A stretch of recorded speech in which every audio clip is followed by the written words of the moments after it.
ثورة الغلابة. ظهرت هذه الدعوة بداية أغسطس الماضي كدعوة مجهولة المصدر للتظاهر وإسقاط النظام العسكري في مصر، لكنها اكتسبت دفعا بمرور الوقت لتصبح وجبة يومية على مواقع التواصل الاجتماعي والفضائيات المصرية. أسئلة كثيرة لا تزال تبحث عن إجابات فيما يتعلق بهذه الدعوة التي تترافق وموجة من الغلاء تحرق جيوب المواطنين في مصر. من هذه الأسئلة: من يقف وراء هذه الدعوة لما يسمى بثورة الغلابة؟ وما أهدافها؟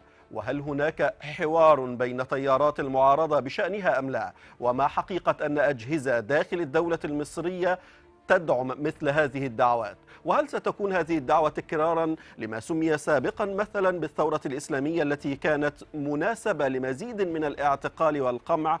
وما هي القراءات الأولية لحجم التعاطي والتجاوب معها في الشارع المصري؟ هذه الأسئلة وغيرها نطرحها على المتحدث باسم حركة غلابة ياسر العمدة، وبيوصيكم مشاهدينا الكرام أن تشاركون الحوار عبر مواقع التواصل الاجتماعي فيسبوك وتويتر. وقبل هذا دعونا نشاهد هذا التقرير عن هذه الدعوة ثم نبدأ النقاش.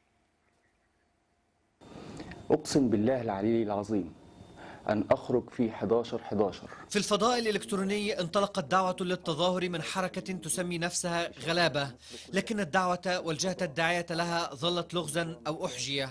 ترددت إشاعات كتير وكلام كتير، الحركة تبع الإخوان، لا دي تبع الليبراليين، لا دي تبع معرفش مين، لا دي تبع كلام الكتير اللي أكيد كالعادة يعني بيطلع زي ما طلع علينا في 25 يناير. والدعوة التي نبتت في مواقع التواصل الاجتماعي وكان يمكن أن تظل حبيسة لها أثمرت في أقل من شهرين تفاعلا كبيرا على الأرض وفي الشارع المصري، وتداول بعضهم الدعوة عبر العملات الورقية، وهو الأمر الذي زاد الشكوك بشأن الجهات الواقفة وراءها. تدحرجت الدعوة بعد ذلك ككرة ثلج، فاشتبك إعلاميون محسوبون على النظام بتوتر ظاهر معها، وهو اشتباك أسهم وفق البعض في مزيد من انتشارها وإن بطريق عكسي. قال لك 11/11 ليه؟ قال إيه؟ لأنك أنت لو قسمت الأربعة علامة رابعة هيبقى 11/11. بيتاجروا بيكوا، بيتاجروا بآلامك، بيتاجروا أنت متضايق، ولكن هو بيتاجر بيك.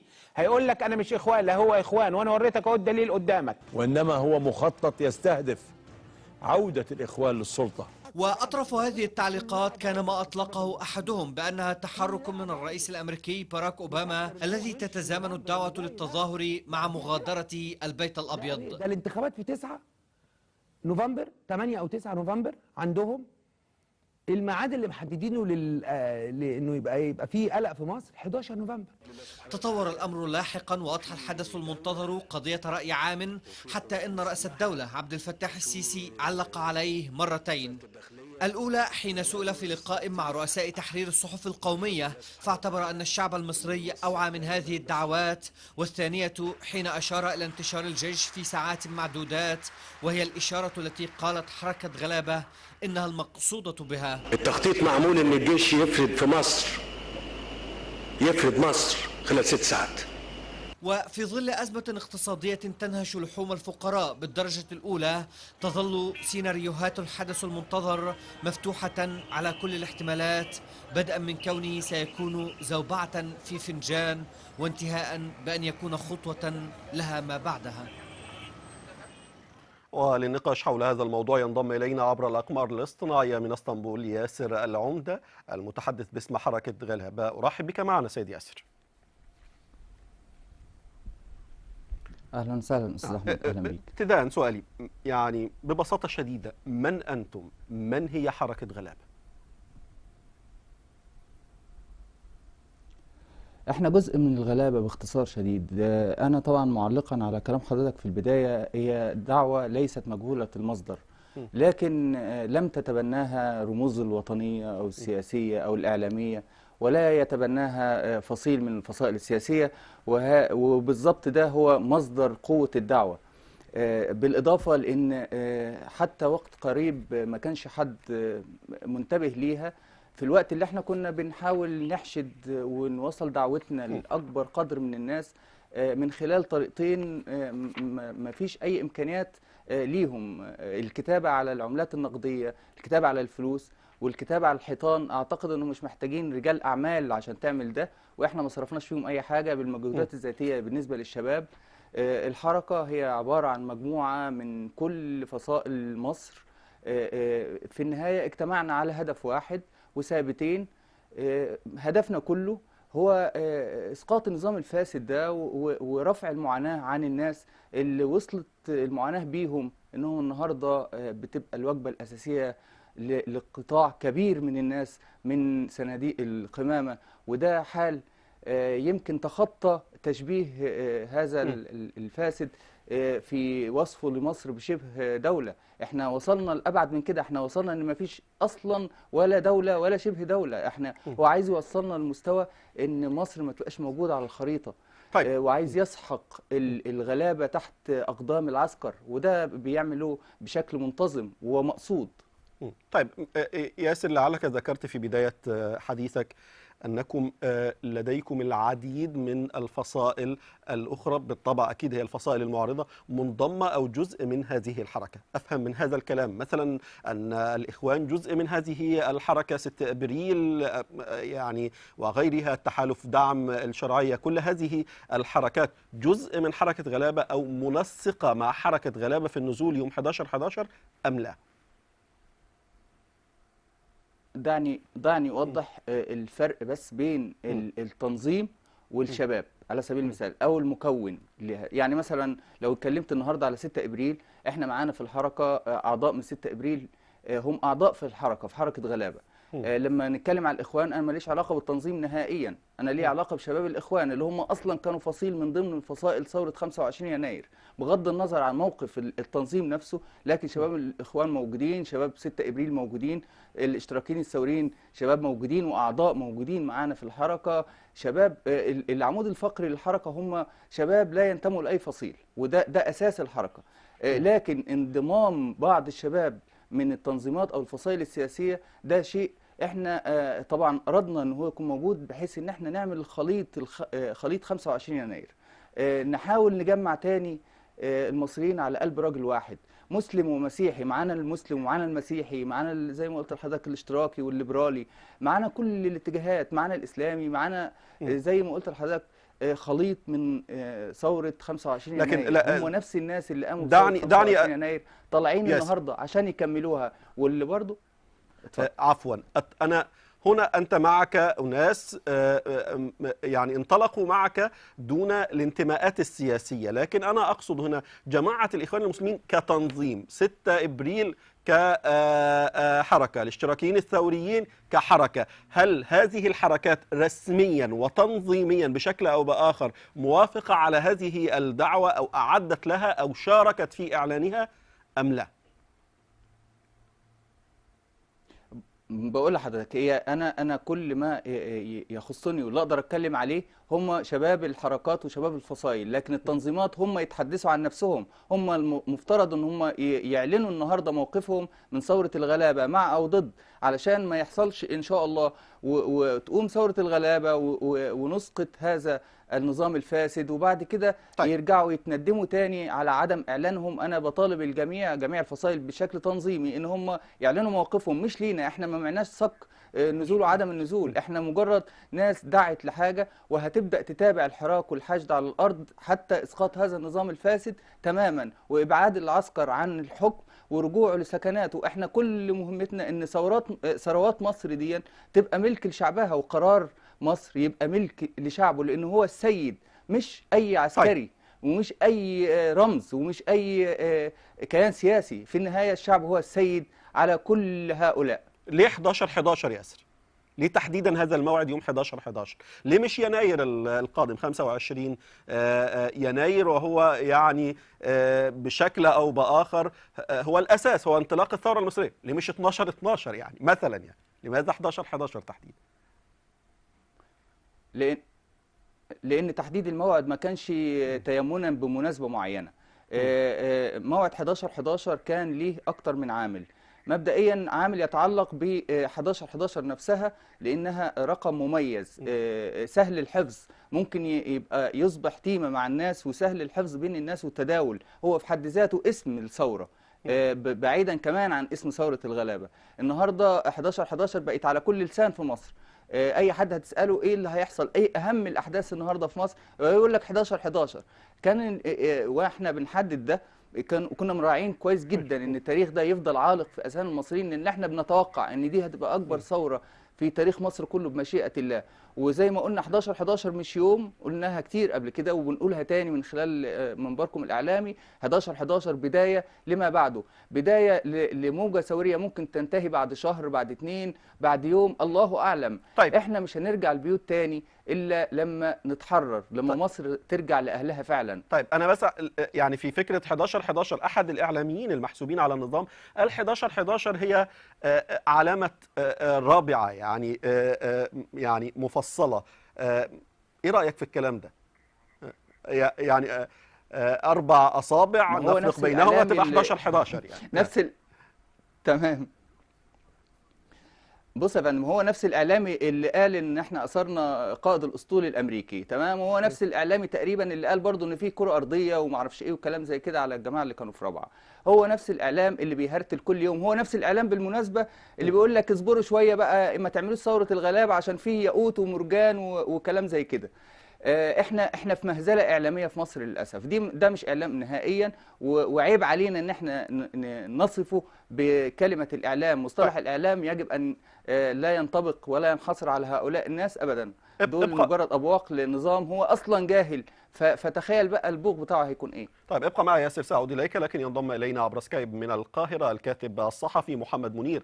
ارحب بك معنا استاذ محمد. مرحبا بك. ابتداء، ما رأيك، لعلك استمعت إلى الجزء الذي تحدث فيه ياسر العمدة المتحدث باسم حركة غلابة، ما رأيك ابتداء في فكرة الدعوة لما يعرف بثورة الغلابة يوم 11/11؟ أنت كيف تراها سيد منير؟ أولا مرحب بك وبالأستاذ ياسر وبكل الغلابة. يعني دائما أنا ما زلت مقتنع أن ثورة 25 يناير التي قامت بعد حركات وثورات واحتجاجات تصاعدية توجت بما حدث في يناير هي حلقة من حلقات الثورة المصرية التي لم تنتهي بعد وما زالت مستمرة حتى الآن، لأنه حتى الآن لا نستطيع أن نقول أن النظام قد سقط، ولكنه نفس النظام مستمر. نحن ما زلنا في مراحل ثورة 25 يناير. أنا لست ضد نزول الشارع، لست ضد حركات الاحتجاج، لست ضد الاعتصامات، لست ضد الاضرابات والاضطرابات، وكل الكلام ده أنا مش ضده بما فيهم التمرد حتى في لحظة من اللحظات، يعني أن نصل إلى حركة امتناع عن العمل والى اخره. لكن يا سيدي دعني أقول لك وللأستاذ ياسر أن كل الفعاليات سواء كانت اضراب او اعتصام او تظاهر او غيرها هي دائما سلاح ذو حدين. ان لم يتم الاعداد له والتعامل معه في مناسبته فسينقلب بالحد الاخر علينا. انا مش بقول 11/11، بالعكس، ده انا كان عندنا مناسبه اليومين اللي فاتوا، الراجل اللي عمال يلعب في الدولار زي المجنون وعمال يلعب في السوق المصري وعمال يهيس ويقول خطابات مجنونه. عندنا 30 شيء كان ممكن نطلع عليه مظاهرات محدده الهدف. دائما الاضراب والمظاهره والعمل الجماهيري لابد ان يكون له هدف ومطالب بتتصاعد، بتتراكم، بتتجمع، بتصل الى نقطه زي 25 يناير. لو نتذكر 25 يناير نرجع بذاكرتنا ورا، كان قبليها فاعليات متراكمه من الحركات الجماهيريه قبلها ب3 سنين بتتراكم الى ان وصلت ل 25 يناير. حتى نحن متوقعين في اخر الشهور، وانا كنت كتبت مقال بالمعنى ده، قلت شهرين وهيحصل حركه في مصر، يعني ده كان المفروض يحصل كده. لكن 11/11 هذه فجاه عاوزين ننزل 11/11 لان طب ليه 11/11 اللي رقم مميز؟ ده مش رقم مميز، هختار مميز 11/11 12/12 13/13. لا، هو مفترض ان يكون النزول له معنى وهدف وسبب. ده لا يفهم كلامي، ارجو ما يفهمش كلامي. اللي ضد او نمنع حد من نزول الشارع بالعكس احنا نزول الشارع من النهارده، ولكن يبقى مترتب له، وكل مرحله بننزلها بيبقى لنا مطالب وهدف والسبب عشان كمان الناس تلتف حوالينا. احنا نازلين 11 بنطالب بايه بالظبط؟ بنطالب بنقول احنا الغلابه، بنعمل ان احنا الغلابه، ولا بنطالب باسقاط السلطه، ولا بنطالب بمطلب جزئي حتى نستطيع ان نضع هذه السلطه في محك معانا؟ ده يتحدد بالظبط، ده ما بيتقالش في كلمه 11. سيد منير، يعني طبعا الموضوع يحتاج الكثير من النقاش. تعود إليك وإلى السيد ياسر العمدة، لكن مشاهدينا الكرام ننتقل الآن إلى ولاية نورث كارولاينا وكلمة للمرشحة الديمقراطية الأمريكية هيلاري كلينتون، وبعد ذلك نستكمل هذا النقاش. ابقوا معنا وإلى هيلاري كلينتون. إذا مشاهدينا الكرام، تابعنا جزء من كلمة لهيلاري كلينتون المرشحة الديمقراطية في الانتخابات الرئاسية، وعودة إلى الموضوع الرئيسي في هذه النافذة والدعوة لما يعرف بثورة الغلابة يوم 11/11، وعودة للمتحدث باسم الحركة من اسطنبول السيد ياسر العمدة. أرحب بك مجددا سيد ياسر. أهلا بك. طيب، ابتداء فكرة وأنت تجلس في بلد آخر في تركيا وتدعو الناس في مصر لأن ينزلوا ويضحوا بحياتهم بشكل أو بآخر ويقفوا أمام رصاص النظام، هل هذه فكرة مقبولة سيد ياسر؟ يعني فكرة منطقية، أم كان يجب أن تكون هذه الدعوة من أناس في مصر يعني يتعاطون الحياة اليومية بشكل أو بآخر؟ يعني تفضل. الدعوة خارجة من مصر يا أستاذ أحمد، عشان بس في مفهوم غلط. هي الدعوة أولا مش شخصية، يعني مش أنا اللي داعي بس، وإلا كانت هتبقى من الخارج، لكن هي الدعوة طالعة من حركة غلابة اللي هي كلها في مصر، جسم الحركة كله في مصر، لسانها فقط اللي هو المتحدث الرسمي ليها هو اللي بره. ومش منطقي أبدا إن اللسان ده ينزل عشان يعتقلوه أو يصفوه وتنتهي دعوة ثورة الغلابة للأبد. هم يعني للأسف عارفين كويس، والعالم كله عارف مدى القمع اللي حاصل دلوقتي. أي حد بيتكلم ويقول لا النهاردة، سواء مسلم أو مسيحي، سواء كان معاهم أو ضدهم، يا إما تلاقيه في معتقل يا إما تلاقيه في قبر. هم ما فيش حل تاني. دول مش نظام أصلا، دول عبارة عن عصابة بتعتقل وبتقتل أي حد بيعارضها. واعتقد ان العالم كله شايف ده دلوقتي. انا بس حابب اعلق على شيء، لان حضرتك سالتني سؤال وانا ما كملتش الفكره. اتفضل. اعلق عليها استاذنا الفاضل. موضوع ليه اخترت 11/11. انا قلت سبب واحد، في مجموعه اسباب تانية، منها مثلا ان انا كنا محتاجين وقت على الاقل شهرين للتنسيق مع كل الفصائل وللحشد على اعلى مستوى، ان احنا نوصل على الاقل لتلتين البلد، وده الحمد لله احنا عملناه دلوقتي وتخطينا تلتين البلد. وصلتهم دعوه ثوره الغلابه في 11/11 ده، بحيث ان احنا نزل 10 او 20% من الناس اللي وصلتهم الدعوه تبقى مسبقا بمشيئه الله ضمننا اسقاط النظام بكل سرعه. طيب، ده سبب. السبب الثاني ان كان النظام اعلن انه هياخد 3 خطوات: فرض ضريبه القيمه المضافه، قانون الخدمه المدنيه، تعويم الجنيه، وهو عمل ال3، واعتقد واحده منهم كفيله ان تقوم 10 ثورات. فكان لازم نعمل ده كله، لان احنا بنرتب نفسنا كويس، عارفين طيب احنا بنعمل ايه. الدعوه مش دعوه عشوائيه ودعوه مجهوله النسب زي ما الناس بتقول يعني. طيب، بس تصحيحا لمعلومه ان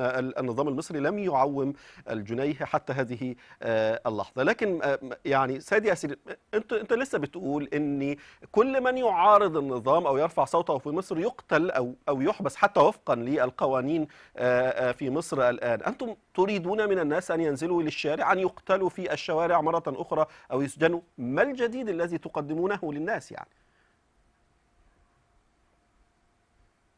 الجديد في طبيعة الثورة يا أستاذ أحمد، إحنا لا ندعو لحشد في الميدان في محافظة واحدة. طبيعة ثورة الغلابة هي 27 ثورة في كل محافظات مصر بتوقيت متزامن. هنخرج في شوارع مصر، مش في ميادين مصر في المرحلة الأولى. احنا عندنا 3 مراحل: الشوارع الجانبية أولا، الشوارع الرئيسية ثانيا، الأخيرة هي الميادين لحسم واحتفال بالنصر بإذن الله. ما ينفعش ولذلك أنا بقول دعوة ثورة الغلابة هي صدرت من مصدر، من كيان اسمه حركة غلابة، ليه أيديولوجية وليه طريقة في إدارة الحراك احنا طرحناها مع الناس لضمان عدم التخبط تمام. وعدم الفشل. فأرجو من الجميع ان احنا نوحد بس كلامنا عشان ما يطلعش حد مثلا النهارده يقول احنا بنتوجه للميادين. لا، احنا ما بنقولش ده الاول، احنا بنقول كل شوارع مصر تنزل فيها الناس. ابدأ ثورتك من قدام بيتك. مفيش امن ومفيش جهاز امني ولا قمعي ولا 10 جيوش حتى ولا 10 اجهزه شرطه تقدر توقف سيل الناس ابتداء من بيوتها. انزل، والناس اول ما هتنزل وهتلاقي نفسها موجوده جنب بعض، انا وجاري وجاري وجاري، هتبدا تعرف ان خلاص الامر انتقل من الانظمه دي للشعب، بحيث انه في النهايه في خلال ساعات ممكن ينهي القصه. طيب ابقى معي ياسر. أستاذ منير، ألا تعتقد مهما تم الاختلاف على الدعوة لما يعرف بثورة الغلابة يوم 11/11 إلا أن يعني حتى وفقا لوسائل الإعلام المصرية لها صدى في الشارع المصري بشكل أو بآخر، إذن تبدو نقطة إيجابية لصالح الدعوة.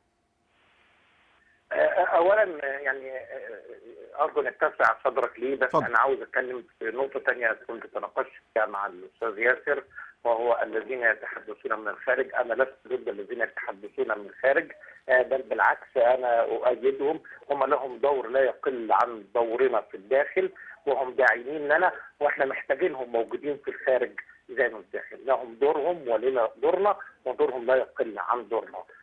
فده لا ينتقص منهم شيء خالص، بل بالعكس نحن نحييهم ونشكرهم على دعمهم لنا، وان هم ما نسيوش قضيتهم اللي هم اضطروا انهم يهاجروا البلاد بسببها. لكن بالنسبه لوسائل الاعلام المصريه هذا ما كنت اقوله.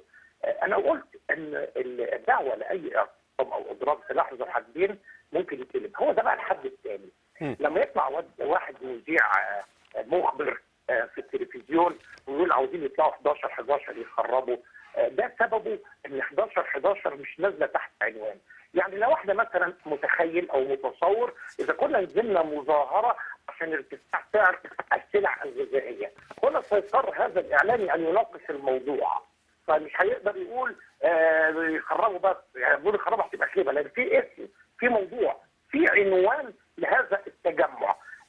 حركه 6 ابريل التي تتعرض، لو نتذكر عندما ظهرت حركه 6 ابريل ظهرت في لحظه ارتفاع اسعار واضطهادات عماليه في المحله الكبرى. اذا كان في موضوع بنيت عليه هذه الحركه. حركه كفايه ظهرت في مواجهه قضيه اسمها قضيه التوريث. هذه الحركه تجمعت ثم خرجت كلها مع بعض في 25 يناير، حريه، تغيير، عداله اجتماعيه.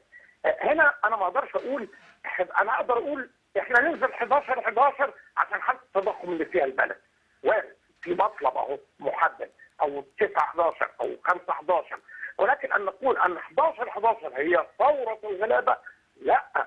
ثوره الغلابه دي مش بتيجي بقرار وبجرة قلم، بتيجي بمجموعه تراكمات وحركات ثوريه محدده لها عنوان. لحد النهارده احمد موسى عمال يعجن في التلفزيون والتخريب، وعاوزين ينزلوا يعملوا زي 25 يناير. طبعا هو استغل هذه الدعوه اللي ملهاش عنوان في ان هو كمان يشوه 25 يناير. الفكره ان احنا كان يجب ان ندعو الى مجموعه من التحركات والحركات اللي زي 11/11 واللي زي اي تاريخ من التواريخ، ولكن التفاف حوالين هدف ومطلب معين. واظن ما اكثرها الان، يعني الخيبه اللي احنا عايشين فيها السياسيه والاقتصاديه، اظن مطالبها كتير. مش يعني في اسباب لنزولنا. احنا مش نازلين عشان خاطر نقول احنا الثوار بنثور. الثوره ما هياش فعل في ذاته، الثوره هدف ومطلب ومطالب لتحقيق مطالب معينه. ثوره الغلابه لابد ان يكون لها مطالب محدده، ولو مطالب جزئيه من نفس الحكومه اللي احنا رافضينها ونحن نعلم انها هترفضها او هتتحايل عليها، ولكن ننزل كده بمنطق ان احنا يلا بينا نثور، يلا بينا يا جدعان نعمل ثوره. ده كلام خارج المنطق، وينقلب على السلاح الثاني. ابقى مع أستاذ منير، سأعود إليك، لكن مشاهدينا ما بين هذا وذاك من الآراء دعونا نتحول للزميل عمر فياض يعرض علينا عدد من تعليقات المشاهدين الكرام على مواقع التواصل الاجتماعي حول موضوع أو ما يعرف بالدعوة لثورة الغلابة و11/11. عمر، ماذا لديك؟ الكثير من الجدل على مواقع التواصل الاجتماعي حول هذا اليوم بالتحديد. الكثير ممن يؤيدون السلطة الحاكمة، ممن يؤيدون تيارات أخرى، ومن المتفاعلين على مواقع التواصل الاجتماعي. أبدأ بهذا الرأي لعمرو يقول: النظام يواجه نفسه بغبائه وفشله. تعليق آخر يقول: نفس أدوات 25 يناير ظهروا تاني ولعلهم يجدون لأنفسهم مكانا بعد 11 من نوفمبر. تعليق آخر يقول: الثورة النظيفة والناس الشرفاء يصنعون النصر بعيد عن أي مشاريع خاصة ضيقة تخدم أحزاب. نذهب إلى هاني يقول: هم الغلابة بيعرفوا يطلقوا حركات بيعملوها دعاية على النت كمان. كيف قام الغلابة بتفعيل هذا الدور على مواقع التواصل الاجتماعي؟ هو علامة استفهام يضعها هذا المشارك. نذهب إلى محمد عبد الهادي يقول: يوم 11/11 عودة الجيش لثكناته ومحاسبة المتورطين في الانقلاب العسكري. تعليق يقول: عشان هم غلابة بيحبوا البلد جدا، ما فيش حد منهم هيعمل مظاهرة. لسه بدري جدا. إن الله لا يغير ما بقوم حتى يغيروا ما بأنفسهم. هذا ما تقوله إسراء. رمضان يقول: الطوفان قادم وقد يكون في أي وقت، ولكني أفضل أن يتأخر ل3 أشهر أو ل3 أشهر أخرى، فكلما تأخر زادت نسبة النجاح وستقل الخسائر. ماهر يقول: لا أتوقع حدوث شيء، من لم ينتفض من أجل الدم لا يستحق العيش، هم اللي فوضوه يشيلوه براحتهم.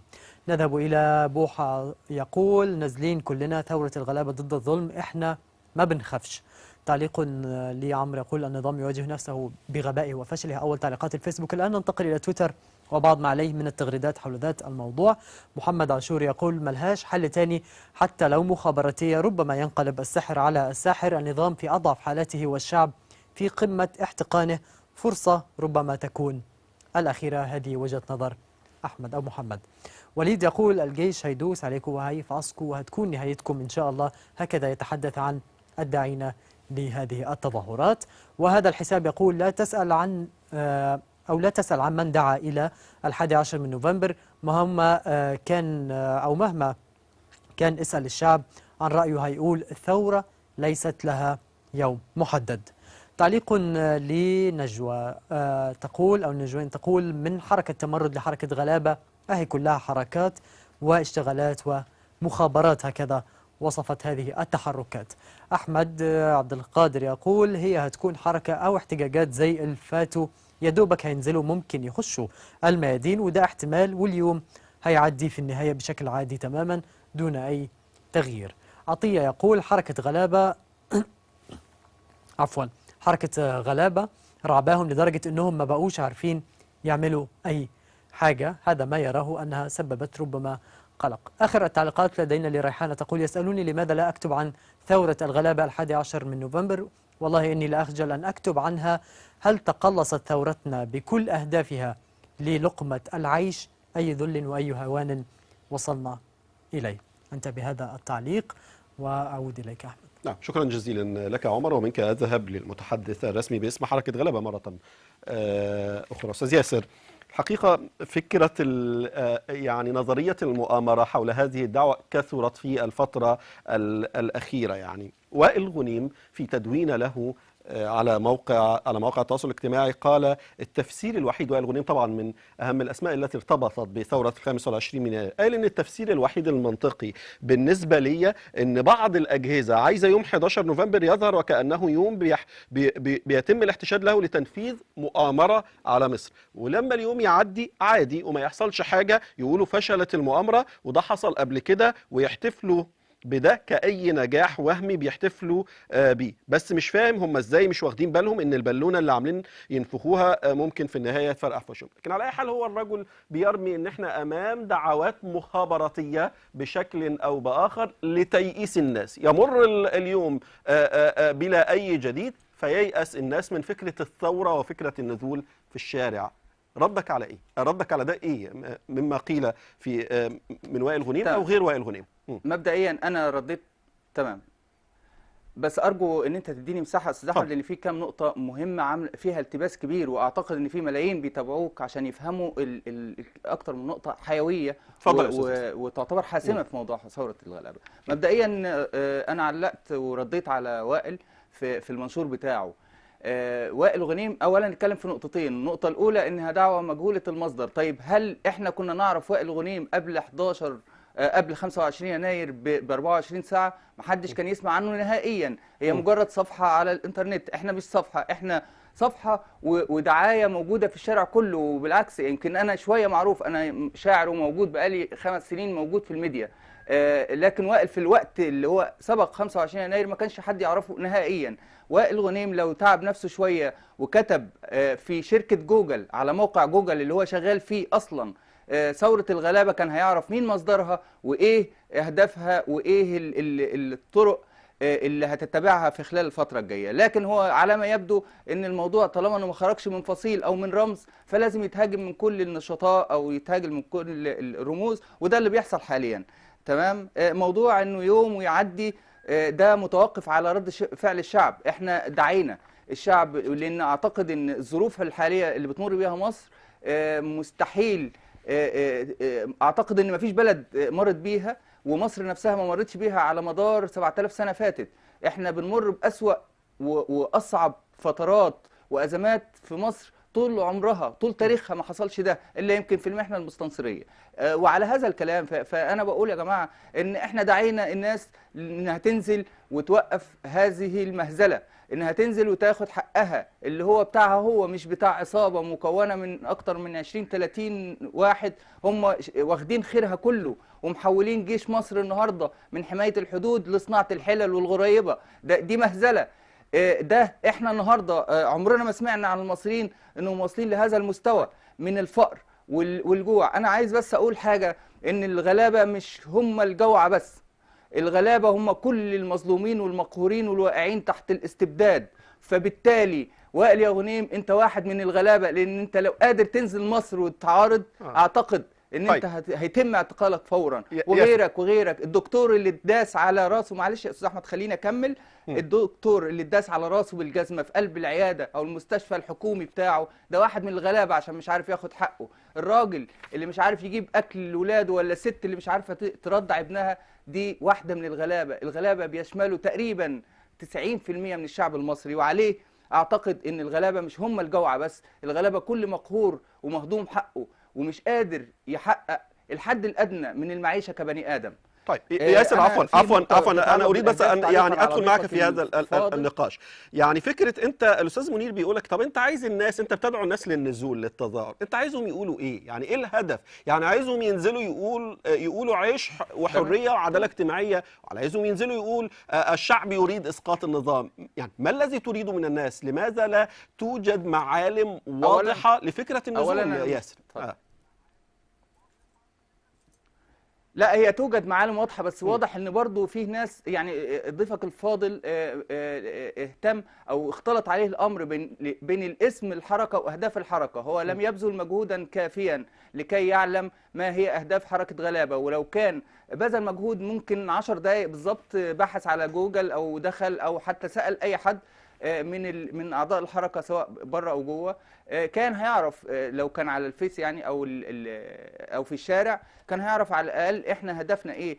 احنا اهدافنا هم تغيير اولويات اهداف 25 يناير، العيش والحريه، دي الاهداف القديمه، العيش والحريه والعداله الاجتماعيه والكرامه الانسانيه. احنا النهارده بنقول العيش والعداله الاجتماعيه والحريه والكرامه الانسانيه هم نفس الاهداف، وقلنا في هدف رئيسي لتحقيق الاربع اهداف دول هم اسقاط النظام الفاسد العسكري.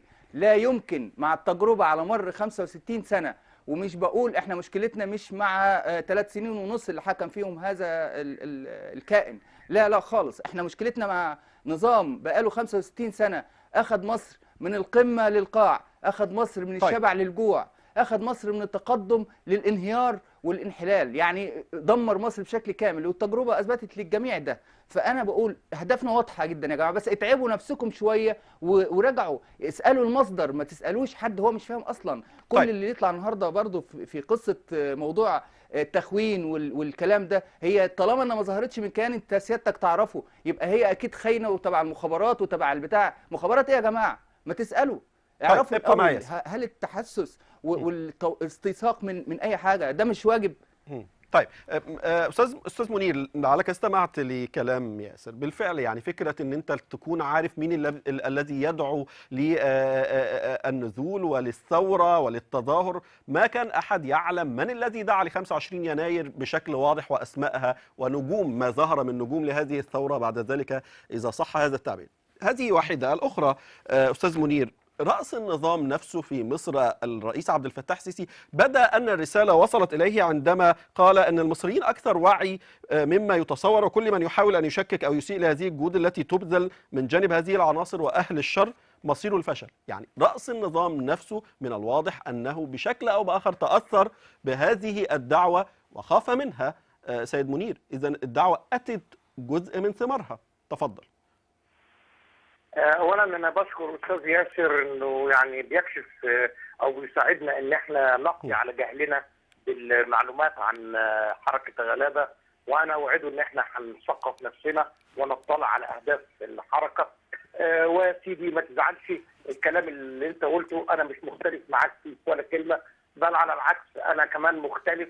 يعني اقول ان كلامي في اختلافي حوالين 11/11 لا يتطابق مع اختلاف واحد زي وائل غنيم، لان وائل غنيم لا تحسبوه من قوى الثوره، هو كان من تقنيه الثوره، لان الثوره كانت هذه المرحله بتعتمد على ادوات جديده تكنولوجيه، وائل تميز في هذا، ولكن هو جواه اجتماعيا وسياسيا لا ينتمي للثوره ولا ينتمي للتغيير، واعتقد موقفه عقد الثوره من البكاء والندم كان موضح ده بوضوح. لكن بس عاوز ارجع اقول للموضوع ده للاستاذ ياسر او للدعوه. ما حدش ضد الاهداف، سواء كانت 1 قبل 3 3 قبل 1، ما حدش ضد ان هذا النظام لا يصلح. هذا النظام لابد ان يتغير. هذا النظام مش هيقوم بتحقيق اهداف الثوره بشكل سلمي. كل ده احنا واعيين له كويس. هو الخلاف في ما يسمى اولويات الحركه وتراكم الحركه. دعني اعطي لك مثل قد يكون بعيد شويه. انت من شويه قطعت علينا الحوار وجبت الست هيلاري كلينتون وهي بتحشد الاصوات، وكانت بتتقابل مع الامهات التي فقدن اولادهن في حركات الدفاع. هيلاري كلينتون ما توجهتش بخطاب موحد لكل الشعب الامريكي. هيلاري كلينتون تجمعت الستات اللي فقدوا في البتاع وراحت الملاجئ وراحت جمعت فئات مجتمعيه وناقشت كل واحد في موضوعه، ثم تجمعهم كلهم في حركه واحده لتكثر التصويت لها. مفيش حاجه اسمها هدف مره واحده كبير، هذا الهدف الكبير ده بيتجمع حوالين حركات تكتيكيه صغيره كده. الفتره اللي فاتت كان عندنا ازمات اقتصاديه شديده. الشارع بيعاني منها وبيتكلم منها كل يوم. الجزيره نفسها ناقشتها في حلقتين 3 في الاسبوعين اللي فاتوا. هل تتخيل ان احنا تحت اسم الدعوه 11/11 التي استخدمها الاعلام الرسمي في التخويف والتفزيع غطوا على الازمات اللي احنا عشناها الاسبوعين اللي فاتوا؟ هذه الازمات كانت من الممكن ان تشكل تراكمات مستقبليه للقضاء على هذا النظام.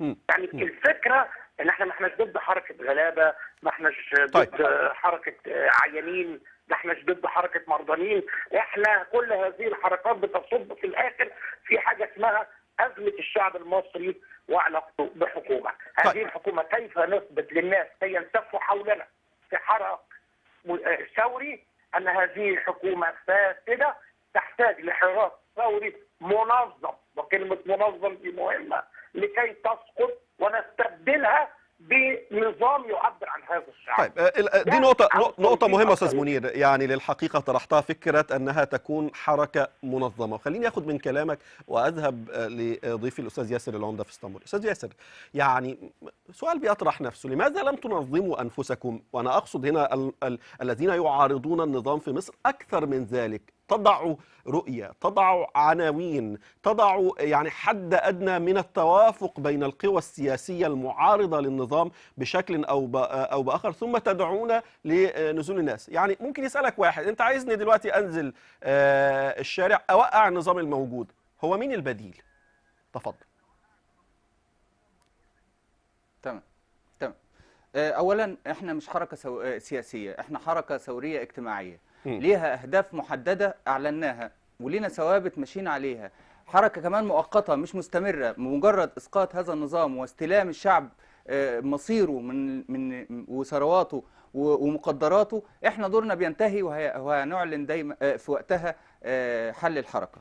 فبالتالي احنا مش بنحشد حشد انتخابي على سبيل المثال. اما قصه موضوع البديل، احنا ناشدنا، ولو اللي يرجع للحركه وصفحتها الرسميه وبياناتها، الفيديو يعتبر اللي موجوده قدام الجميع، بس هي محتاجه شويه بحث من الناس، هيلقى ان احنا ناشدنا الفصائل السياسيه كلها وقلنا لهم حاولوا تتواصلوا مع بعض عشان تلاقوا حل يتوافق عليه الجميع. احنا مش شغالين لحساب فصيل ولا هنخدم على فصيل، ولا لينا هدف سياسي على اي اكتر من ان البلد تتفق على حل واحد بس وتتلم تاني، لان هو كان النظام الفاسد معتمد على التفرقه واثاره الفتنه بين الفصائل السياسيه بالكامل. فبالتالي احنا دورنا بينتهي في حاله اسقاط هذا النظام الفاسد. المفترض ان اخواننا الرموز السياسيه والفصائل السياسيه بدلا من تشويه الحركه النهارده وتخوينها واعتبارها ما اعرفش منين، وكل فصيل بيتهمنا بانتمائنا للفصيل الثاني، اقعدوا حاولوا تتواصلوا مع بعض. اذا كنتوا بتحبوا البلد دي باي شكل حاولوا تطلعوا بحل واحد يرضي الشعب المصري. انتوا ادوات للشعب مش اسياده، انتوا خدام ليه. في النهايه خالص الحلول اللي انتوا بتعملوها المفترض انها تخدم الشعب ده حسب ارادته مش حسب ارادتكم انتوا. والله لو ما حصلش ده لحد ما اسقاط النظام، حركه غلابه هتعلن الحل الموجود اللي هيرضي بمشيئه الله وهيجمع الناس على حل بسيط جدا، حل مرحلي حتى يتم اتخاذ او رجوع حق الشعب في تقرير مصيره من خلال الصندوق ومن خلال اليات ديمقراطيه. ده كلام ارجو ان الناس او الرموز السياسيه والفصائل السياسيه تتفهمه كويس جدا وتحاول تتواصل معاه في الفتره الجايه. اما ما يتعلق بالتنظيم، احنا منظمين جدا اكتر من اي كيان تاني الحمد لله. سؤالي الاخير ليك، لو قوبلت هذه التظاهرات بعنف من قبل النظام في مصر سواء كان الجيش او الشرطه، هل لديكم تصور على ماذا انتم فاعلون او بماذا تنصحون الناس في هذه الحاله؟ مبدئيا احنا سلاحنا الناس، سلاحنا في الاساس هو الناس، هو الملايين اللي ممكن تنزل في كل شبر في مصر. احنا لا نعتمد على قمعها او على ميدان معين بحيث انها يتم قمعها. زائد مفهوم السلميه بتاعنا مختلف شويه عن مفهوم السلميه بتاعت الاخوان، بمعنى احنا لن نعتدي ولن نسمح بشيل سلاح من الطرف اللي نازل من الثوار النازلين، ولن نسمح بالاعتداء على اي شيء. واحنا قلنا ممنوع الاعتداء على اي محل او باب مقفول، سواء كان بيت او محل او بنك او شركه او مؤسسه. لن نعتدي ولن نسمح باي اعتداء او باي طائفيه. اعتداء على اخواننا المسيحيين دول جزء منا ومعانا اصلا، بغض النظر عن موقف الكنيسه من الموضوع. الكنيسه شيء والمسيحيين شيء تاني. فبالتالي احنا لسنا داعين لاستخدام اي عنف، لكن برضو لازم نفهم كويس جدا، والرسالة دي لازم توصل للأجهزة القمعية مش الأمنية، إن الشعب المصري لن يموت منه أحد في صمت. لن يموت الشعب المصري أو الغلابة في الشارع في صمت. اتقوا غضبة الغلابة. شكرا جزيلا ياسر العمدة المتحدث باسم حركة غلابة، كنت معي عبر الأقمار الاصطناعية من اسطنبول. كلمة أخيرة منك يا أستاذ منير فيما يخص الدعوة بشكل عام، الدعوات بشكل عام للتظاهر وللثورات. هل تعتقد أن النظام في مصر سيسقط بالضربة القاضية ثورة أخرى، أم أن يعني السياق طويل وهي حرب نقاط وليست حرب تنتهي في جولة واحدة يعني؟ يا سيدي، علمنا السابقون أن التعميم التضليل. هذا كلام الذي قاله ضيفنا كان كلام معظمه كلام تعميم، ويقول احنا دورنا ان احنا نسقط النظام ده وانتوا تحكموا. زي ما يكون كده يعني ناوي ياخد النظام ويسقطه وياخد مصر ويديها لنا ويقول لنا بتصرفوا. ده كلام يعني لا يناقش بصراحه، لكن هي الفكره ببساطه ان حركه التغيير حركه مرتبطه بوعي، الوعي بحب الجماهير تحتاج وعي، الوعي يحتاج حركات متراكمه لكي تصل الى وجدان الجماهير ووعيهم وقرارهم بالنزول في لحظه للتغيير. ساعتها مش هتنفع لا قوه ولا في خوف من قوه ولا عنف، يعني هيبقى في قرار متاخد بوعي. لكن بس بقى يعني يلا بينا ننزل ونوقع النظام بعد كده بقى اتفقوا مع بعض انتوا خليكم حلوين واحكموا وبتاع، ده كلام يعني معلش بقى مش هقدر اكمل مناقشتها. اشكرك شكرا جزيلا الكاتب الصحفي محمد منير، كنت معي عبر سكايب من القاهرة. مشاهدينا الكرام ما زلنا معكم وبعد الفاصل. طيران النظام السوري والطيران الروسي يستأنفان قصفهما أحياء حلب المحاصرة.